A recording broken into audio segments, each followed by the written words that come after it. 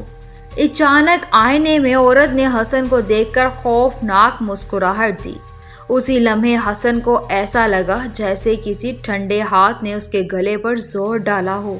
وہ کھانسا، گلا رگڑا، لیکن جب دوبارہ آئینے میں دیکھا تو عورت اپنے پرانے مقام پر تھی. اس نے فوراً تصویریں ڈیلیٹ کر دیں. حسن جب اگلے کمرے میں داخل ہوا تو وہاں شدید بدبو تھی، جیسے پرانا سڑا ہوا پانی یا سمندری کائی. زمین پر گیلے کیچڑ والے قدموں کے نشان تھے جو باتھ روم سے ہال کی طرف جا رہے تھے. یہ نشان بالکل اس عورت کے قدموں کے سائے کے تھے. حسن نے سوچا کہ یہ قدموں کے نشان کئی سالوں سے یہاں نہیں ہو سکتے. اس نے اپنے کیمرے کا فلیش آن کیا تو فلیش کی روشنی میں دیوار پر پانی کی بوندوں سے ایک جملہ لکھا ہوا تھا جو اب آہستہ آہستہ خشک ہو رہا تھا. میں تمہیں قبرستان سے واپس لے جاؤں گی، تم میری تصویر ہو، میرا دلہن.